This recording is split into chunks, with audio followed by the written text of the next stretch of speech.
Bismillah, alhamdulillah, wassalatu wassalamu ala rasulillah. Nuwasilu darsana min kitab Zubdatul Usul ala syarhi thalathatil usul Syekh Muhammad bin Utsaimin rahimahullah ta'ala. Wasalna ila safhatnya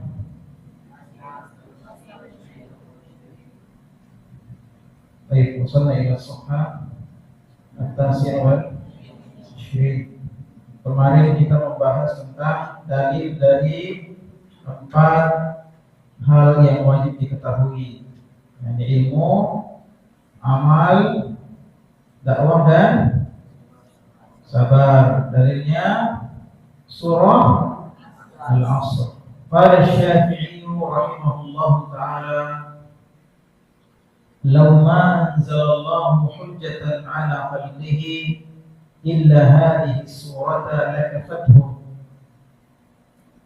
Imam Syafi'i berkata, sekiranya Allah tidak menurunkan hujjah kepada manusia, kepada makhluknya, kecuali surat ini saja, hanya surat ini yang diturunkan, maka sungguh telah cukup bagi makhluknya.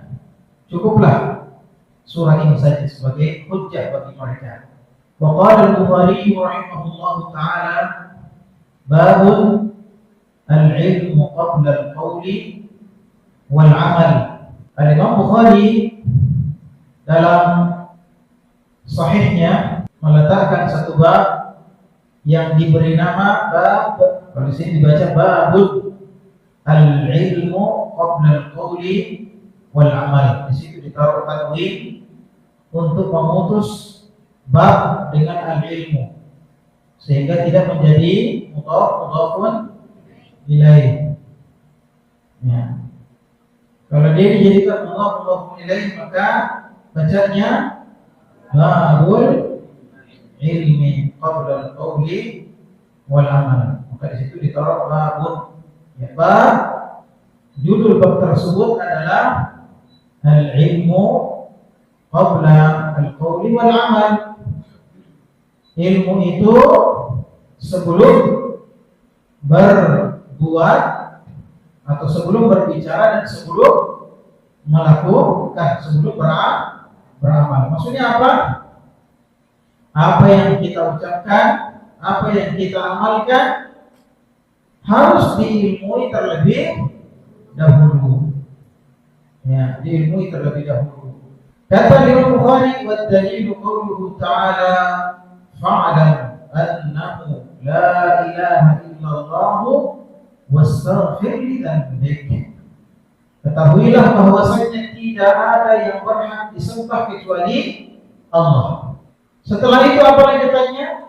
Wastaghfir li dhanbika. Fabada'a bil ilmi qabla al-qawli wal amali. Maka pada ayat tersebut Allah Subhanahu wa ta'ala memulai dengan ilmu. Fa'lam annahu la ilaha illallah. Ya. Kemudian apa? Wastaghfir li dhanbika.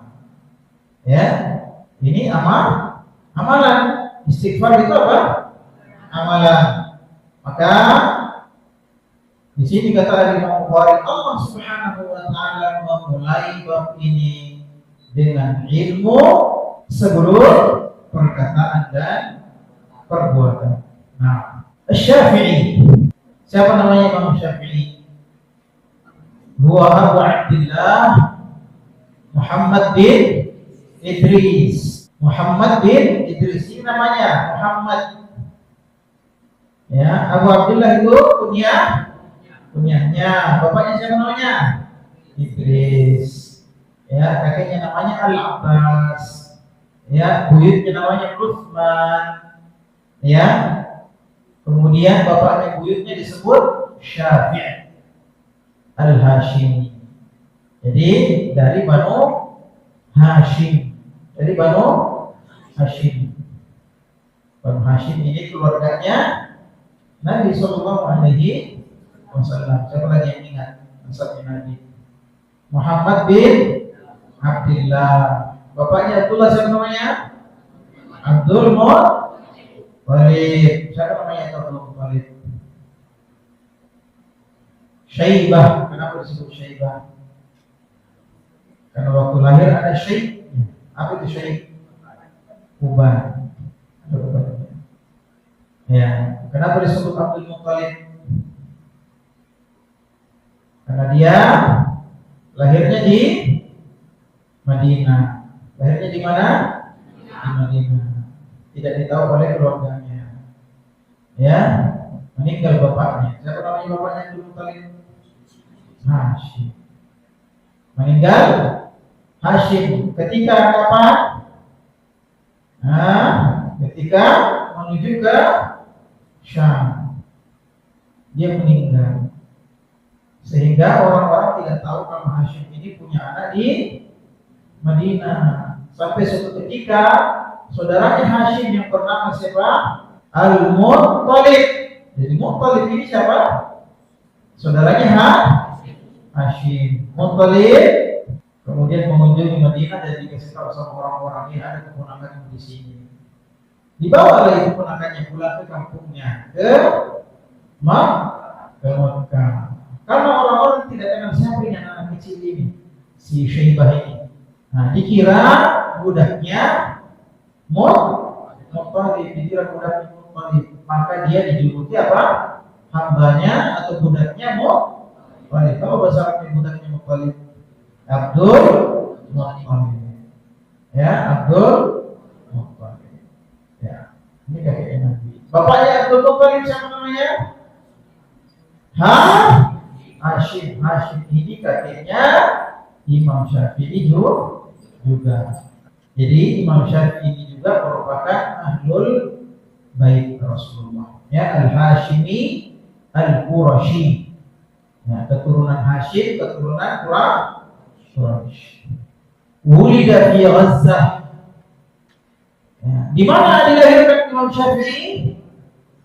Di Gaza. Kenapa jauh sekali ke Gaza? Gaza ini di mana? Di Palestina. Kapan tahun berapa Imam Syafi'i lahir? 150 Hijriah. Ini tahun meninggalnya Imam Abu Hanifah. Ya, waktu dia di Misr sana, dia wafat di Mesir. Tahun berapa? 204 Hijriah. Wa huwa ahadul a'immatil arba'ah 'ala al-jami'i rahimahullahu ta'ala. Ya, beliau ini salah satu dari empat imam mazhab. Nah, kita bahas sekarang. Qauluhu lakafathu. Ya, lakafathu.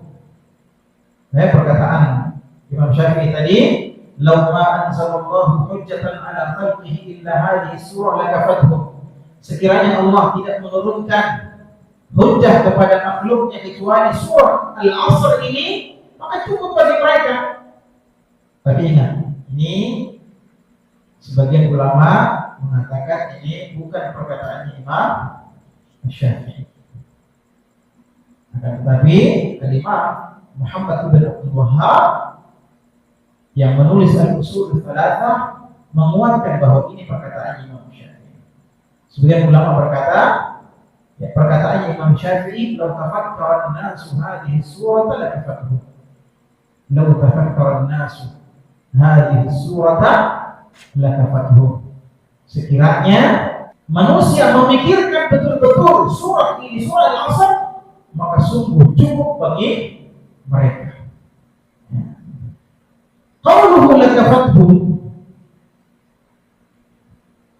Perkataan Imam Syafi'i, cukuplah bagi mereka, ya. Muraduhu rahimahullahu anna hadhihi surata kafiyatun lil khalqi fil haddi 'ala tamassuki bi dinillahi bil iman wal 'amali shalih wad da'wati ila Allah was sabri 'ala dzalika. Maksudnya, ya, masa cukup? Bukan berarti ayat-ayat yang lain, surah-surah yang lain tidak dibutuhkan, bukan. Ya, karena surah-surah yang lain, ayat-ayat yang lain, di situ turun hukum-hukum yang lain, hukum sholat, hukum puasa, hukum hudud, Yang lain-lain turun pada surah yang lain. Terus maksudnya apa ini kok bisa?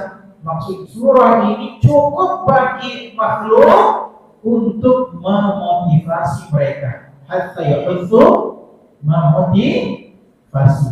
Al-hadd ya, fil haddi 'ala tamassuki bi dinillah. Ya, cukup menjadi motivasi, menjadi penguat agar mereka berpegang teguh kepada agama Allah. Dengan cara apa? Beriman, dengan beriman. Wal amal salih, dengan amal saleh. Wa da'wati ila Allah was sabri 'ala dzalika. Ya, dan berdakwah kepada Allah. Ya. Dan bersabar di atas hal tersebut. Maksudnya kalau orang membaca ya surah ini, surah Al-Asr, maka orang akan sungguh-sungguh dengan penuh keikhlasan, dengan sepenuh hati, maka mereka akan beriman. Kalau mereka betul-betul baca surah ini, betul-betul memikirkan surah ini, bukan baik rugi orang kalau tidak. Walau innal insana lafi khusr, sungguh manusia dalam keadaan rugi. Allah bersumpah dengan waktu. Berarti ini tidak main-main ini. Bukan berarti kalau Allah tidak bersumpah dengan waktu bermain-main, tidak. Ya, serius, semuanya serius. Tapi kalau bersumpah ini menunjukkan ya sesuatu yang sangat penting. Apa penting itu? Manusia benar-benar dalam keadaan rugi kalau dia tidak beriman, kalau dia tidak bersoleh, kalau dia tidak berdakwah, rugi kalau dia tidak sabar dalam ketiga hal tersebut. Kalau dia tidak sabar dalam menuntut ilmu, kalau dia tidak sabar dalam mengamalkan ilmu, kalau dia tidak sabar dalam berdakwah, maka dia akan rugi. Ya. Baik itu. Ya. Maka kalau orang membaca surah ini dengan sungguh-sungguh, maka dia akan ikhlas dalam amalan tersebut. Wa muraduhu wa laysa muraduhu anna hadhihi surata kafiyatun lil khalqi fi jami' syariah. Bukan maksudnya Imam Syafi'i dengan surah Al-Asr ini maka sudah cukup dari semua syariat. Tidak perlu ada surah-surah yang lain, semua syariat tercakup dalam surah ini. Bukan itu maksudnya. Bukan itu maksudnya. Tapi maksudnya adalah seperti yang sudah kita jelaskan tadi. Sebab apa? Sebab tidak ada syariat yang lain dalam surah Al-Asr ini. Tidak ada disebutkan tentang sholat, tidak ada disebutkan, tidak ada. Yang ada penyebutan secara umum amal sholat. Sementara di surah yang lain disuruh sholat. Fasholli li rabbika wanhar. Dalam surah yang lain disuruh puasa, kutiba alaikumus shiyam kama kutiba alal ladzina min qablikum. Dalam surah yang lain disuruh berbakti sama orang tua. Ini syariat. Wa qadara rabbuka alla ta'budu illa iyyahu wa bil walidayni ihsana. Ya, Allah telah menetapkan bahwasanya tidak ada yang berhak disembah kecuali Allah, dan berbaktilah, berbuat baiklah kepada orang tua. Itu tidak tercakup, tidak disebutkan dalam surah Al-Asr. Maka tidak mungkin maksudnya adalah semua syariat sudah tercakup dalam surah Al-Asr. Wa qawluhu law ma anzalallahu hujjatan ala khalqihi illa hadhihi surata lakafathum. Sekiranya Allah tidak menurunkan hujjah yang lain kepada makhluknya kecuali surah ini, maka sungguh cukup bagi mereka. Dan al-aqil al-basira idza sami'a hadhihi surata aw qara'aha fala budda an yas'a ila takhlis nafsihi min al-khusrani wa dhalika biittisaf bi hadhihi sifat al-arba' al-iman wal 'amal as-salih wat-tawasi bil haqqi wat-tawasi bis sabr. Ya, maksudnya kenapa dikatakan cukup? Karena seorang yang akil, al-basir, yang memiliki penglihatan, melihat dengan ilmu. Idza sami'a hadhihi surah, orang yang berakal yang berilmu, kalau dia mendengarkan surah ini Al-Qur'an atau dia membacanya, falahu dan yasa. Yasa bermakna jalan cepat. Jalan cepat. Tapi di sini maknanya apa? Di sini maknanya apa? Yasa berusaha. Ya. Orang yang berakal sehat, orang yang memiliki ilmu, kalau dia mendengarkan surah ini, dia membaca surah ini, maka dia pasti berusaha untuk membebaskan dirinya taflizi nafsihi minal khusrani, dari kerugian. Saya tidak boleh rugi kalau begitu. Nah ini langsung muncul di berat, kalau begitu saya tidak boleh rugi. Ya. Bagaimana caranya supaya tidak rugi? Bintisafihi bihadhihi sifatil arba'i. Ya, yaitu dengan memiliki sifat-sifat yang 4 ini. Al-iman wal amal saleh, ya, saling mewasiatkan, saling menasihati dalam kebenaran dan saling menasihati dalam kesabaran. Cuma dengan seperti ini orang bisa lolos dari kerugian. Jadi kerugiannya dunia dan akhirat, bukan main-main. Al-Bukhari huwa Abu Abdullah Muhammad ibn Ismail. Jadi di situ meskipun tidak ada hamzah wasal tetap dibaca ibn. Ya, itu. Ya. Siapa namanya Bukhari? Siapa kunyahnya? Abu Abdullah juga. Namanya Muhammad juga.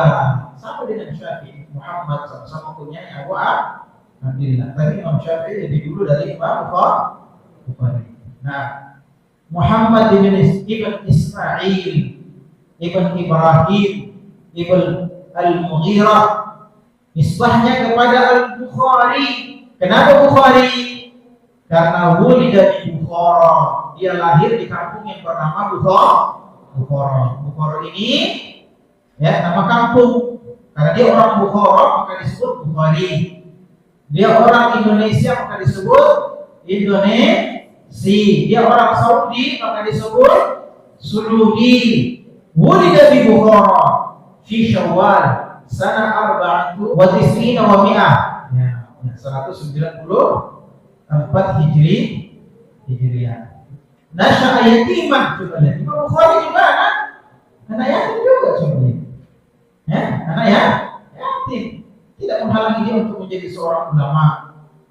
Fi hijri walidatihi, dia adalah apa? Pemeliharaan ibunya. Sama Imam Syafi'i juga begitu. Coba lihat ini dua orang yang insyaallah Allah agungkan sama-sama yatim. Wa tuwfiya rahimahullah fi Khartanka. Ya, ini nama kampungnya Khartanka. Baldatun ala farsakhain min Samarkand.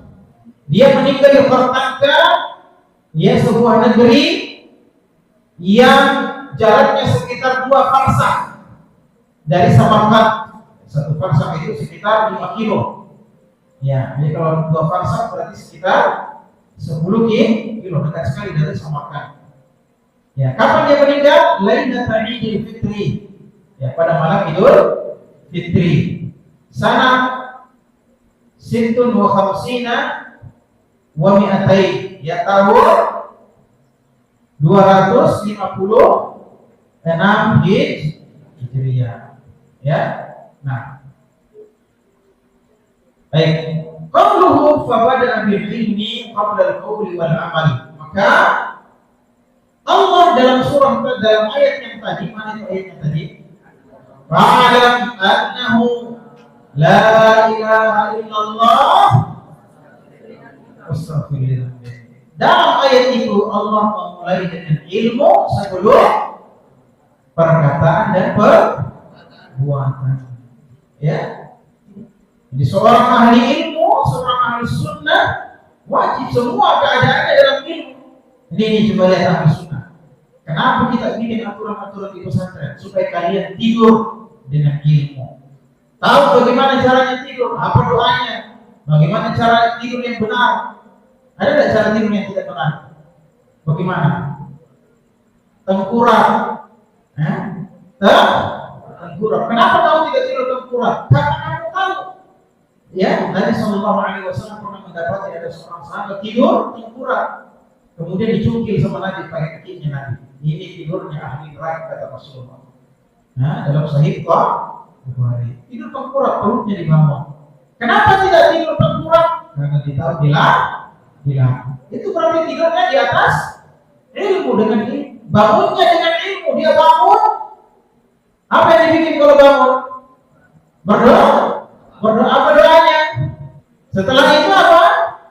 Pergi ambil wudu. Kalau dia pergi ambil wudu maka terlepas semua ikatan setan, ikatan iblis. Kenapa dia lakukan? Karena ilmu.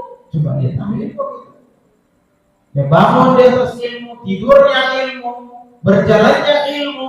Dia berjalan tidak sembarangan dia. Kenapa? Karena dia ada ilmunya. Dia tahu tidak boleh sembarangan dia. Ya, dan seterusnya. Itulah ahli ilmu seperti itu. Semua keadaannya di atas ilmu. Dia juga berdakwah dengan ilmu. Orang yang berdakwah berbicara tanpa ilmu, maka dia lebih banyak merusak daripada memperbaiki. Ada orang sok-sok ceramah, ada orang-orang sok-sok menasihati, tapi dia tidak punya ilmu. Maka ketahuilah orang seperti ini, apa tadi kita bilang, lebih banyak merusak daripada memperbaiki. Yang bicara tanpa ilmu. Ada orang bicara tentang agama, kalau saya ini harusnya begini, maunya saya itu begini. Ya atau tidak? Maka yang seperti ini lebih banyak merusak daripada memperbaiki. Ya. Istadalla al-Bukhari rahimahullah ta'ala bi hadhihi al-ayah ala wujub al-bada'ati bil 'ilm qabla al-qawli wal 'amal. Dengan ayat ini Al-Imam Bukhari berdalil bahwasanya wajib memulai sesuatu, wajib memulai perkataan dan perbuatan dengan ilmu. Tidak boleh kita beramal berbicara kalau tanpa ilmu. Karena amalan yang kita amalkan harus benar. Bagaimana kita tahu amalan itu benar atau tidak kalau tidak ada ilmunya, kalau tidak berilmu? Semua perkara syariat sudah dijelaskan oleh Nabi Sallallahu Alaihi Wasallam, sudah lengkap semuanya. Maka kita bisa tahu mana yang benar, mana yang salah dari ajarannya Nabi Muhammad. Kalau kita tidak tahu ajaran Nabi Muhammad, bagaimana rukuk yang benar, bagaimana sujud yang benar, bagaimana warisan yang benar, bagaimana menghadapi perselisihan yang benar. Kalau kita tidak pelajari, bagaimana kita tahu amalan kita sudah benar atau tidak? Ya, dulu pernah ada orang, ya, sudah 3 tahun menikah, ya, tahun ketiganya dia menikah. Dia dengar kajian, dia bilang tidak boleh kembali berhubungan suami istri kalau puasa orang. Kaget dia, jadi selama ini, ya begitu. Ya. Islam dari laki, tapi tidak paham. Dia tidak tahu kalau puasanya rusak, dan atau kalau puasanya rusak. Ya. Dia sholat, sholatnya asal-asalan. Ketika dia sujud, angkat kakinya, dia sujud, kepalanya sujud, kakinya terangkat. Boleh atau tidak? Boleh atau tidak Syekh? Tidak boleh. Dalam hadis disebutkan kalau kaki diangkat maka kaki itu melaknat orangnya, dilaknat. Kalau kita tidak pelajari, tidak punya ilmunya, bagaimana kita tahu ini benar ini salah? Ya. Ada orang azan, Allah, benar atau tidak? Apa artinya itu Allah? Hanya panjang. Apakah Allah Maha Bersedia Maha Akbar? Boleh atau tidak? Allahu Akbar, Allahu Akbar. Saya boleh. Boleh atau tidak? Salah, karena Allahu Akbar itu sifat dari Allah. Boleh Allahu Akbar, Allahu Akbar. Benar atau tidak? Coba lihat. Maka kita membutuhkan apa? Ilmu. Kata Imam Ahmad, orang lebih membutuhkan ilmu daripada makan dan minum. Karena orang makan 1 hari 10 kali, Sementara ilmu dibutuhkan dalam setiap nafas. Coba semua yang kita kerjakan dalam sehari-hari harus kita tahu hukumnya. Harus kita tahu hukumnya. Masuk WC pakai kaki, ya.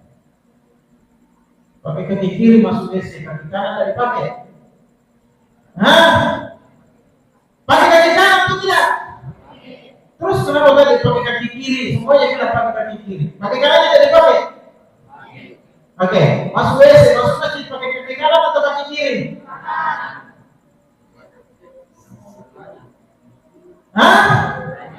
Dua-duanya dipakai. Kok itu kaki ke dalam ke bawah? Boleh tidak orang masuk masjid pakai kaki kiri? Boleh? Dahulukan kaki. Coba lihat, butuh ilmu atau tidak? Dan menuntut ilmu ini ada beberapa cara. Menuntut ilmu ada beberapa cara. Yang pertama dan yang paling baik adalah belajar dari syekh. Belajar dari guru langsung. Talaqina. Yang kedua membaca buku. Membaca buku. Yang pertama lebih baik dari yang kedua. Yang ketiga melihat amalan-amalan yang masyhur, yang populer, orang lain melakukan itu maka dia juga lakukan. Ini bisa benar, bisa salah. Mana yang paling bagus? Yang pertama, belajar langsung sama. Kenapa bisa? Sebagian ulama mengatakan barang siapa yang lebih menuntut ilmu dari buku saja tanpa bimbingan guru, maka dia akan dibimbing oleh iblis, oleh syaitan. Ya. Maka harus dengan guru. Dan kalau kita mau membaca buku, banyak sekali panjang, setiap buku harus dibaca. Banyak. Lama baru kita bisa paham satu persoalan. Kalau kita belajar sama guru, mungkin saja guru tak apa? Ya, guru tak sudah belajar dulu, sudah membaca banyak, sudah belajar dulu, maka perbedaan pendapat dia sampaikan ke kita dengan cara yang baik. Ya. Guru tahu kapan harus menyampaikan perbedaan pendapat, kapan tidak. Kalau orang baru belajar, ditanya, Syekh, apa hukumnya ini? Sampaikan, oh ini halal, ini haram, ini boleh. Ya. Tapi kalau di depan penuntut ilmu dirinci, ada pendapat seperti ini, maka seperti ini. Ya. Dalilnya ini dia, ada juga pendapat begini, dia berdalil dari seperti ini, ada pendapat begini, berdalil seperti ini. Dijelaskan, tapi pendapat yang paling kuat adalah ini. Kenapa? Ini yang paling kuat karena begini dan begini dan begini. Itu Syekh kalau di depan penuntut ilmu. Kalau depan orang awam kayak tadi ditanya satu jawaban saja, tidak usah sampaikan ada perbedaan pendapat begini. Ya. Dan dia harus adil. Ini pendapatnya si fulan, dalilnya seperti ini. Dia keliru karena begini. Jangan, ini tidak tahu ini, orang tidak berilmu ini.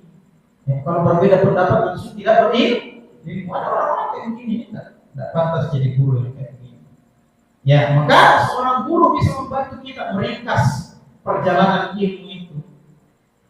Wa hadza dalilun athariyun yadullu ala anna al-insana ya'lam awwalan thumma ya'mal thaniyan. Ini dalil athari yang menunjukkan bahwasanya manusia itu sebaiknya, seharusnya, wajibnya menuntut ilmu dulu, tahu dulu baru beramal. Wa hunaka dalilun 'aqliyyun nadhariyyun yadullu 'ala anna al-'ilma qabla al-qawli wal 'amal. Di sana ada dalil 'aqli, ada dalil nadhari. Nadhari itu menurut penelitian, ya, dengan penelitian yang menunjukkan bahwasanya ilmu itu wajib didahulukan sebelum perkataan dan perbuatan. Apa alasannya? Wadzalika li'anna al-qawla aw al-'amala la yakunu sahihan maqbulan hatta yakuna 'ala wafqi asy-syar'i syariah. Kenapa? Karena perkataan seseorang, amalan seseorang tidak akan menjadi benar, tidak akan diterima oleh Allah sampai amalan tersebut, perbuatan tersebut atau perkataan tersebut sesuai dengan syariat. Tidak bisa benar kalau tidak sesuai dengan syariat. Wala yumkin an ya'lama al-insanu anna 'amalahu 'ala wafqi asy-syari'ati illa billah. Bagaimana dia bisa tahu bahwasanya amalannya atau perbuatannya atau perkataannya sesuai dengan syariat? Tidak mungkin, kata Syekh, seseorang akan tahu bahwa amalannya sesuai dengan syariat kecuali dengan ilmu. Harus dia tahu, dia pelajari dulu. Coba lihat pentingnya menuntut ilmu. Walakinna hunaka asya'a ya'lamu al-insanu bi fitratihi kal-'ilmi bi anna Allah ilahun wahid. Meskipun di sana ada hal-hal yang dengan fitrah manusia dia tahu, langsung dia tahu. Seperti apa contohnya? Bahwasanya Allah itu Esa. Allah itu tidak ada yang lain selain Allah, tidak ada Tuhan yang lain selain Allah. Fa inna hadza qad futira alaihi al-'abdu, yang seperti ini sudah ditahu secara fitrah. Ya, manusia sejak lahir fitrahnya adalah mengakui Allah sebagai Tuhan yang Esa. Walihada la yahtaju ila anam kabir fi ta'allum, maka ini tidak perlu dia mengeluarkan perhatian besar, upaya besar untuk mempelajari bahwa Allah itu satu. Orang sudah tahu dari lahir Allah itu satu. Ya, kecuali orang tuanya mengajarkannya lain, maka terusaklah fitrahnya. Ammal masail al-juz'iyyah al-muntashirah fa hiya allati tahtaju ila ta'allumin wa takris juhudin. Adapun persoalan-persoalan juz'iyah, persoalan-persoalan yang terperinci, ya, yang terbagi, ya, atau cabang-cabang ilmu yang tersebar, maka dia membutuhkan untuk belajar. Apa hukumnya sholat malam? Apa hukumnya sholat malam? Sunnah. Apa hukumnya sholat subuh? Wajib. Bagaimana kalau tahu itu sunnah, itu wajib? Dengan belajar. Baik. Maka ini membutuhkan ilmu. Tahtaju ila ta'allum, ini membutuhkan belajar. Membutuhkan belajar. Wa takrisi juhudin, dan menggerakkan kesungguhan dalam mengetahuinya. Nah, naktafi bihadza wa nasallallahu an yazidna ilman nafi'an wa naktafi bi kafaratul majlis. Subhanakallahumma wa bihamdika asyhadu an la ilaha illa anta astaghfiruka wa atubu ilaik wa akhiru da'wana alhamdulillah.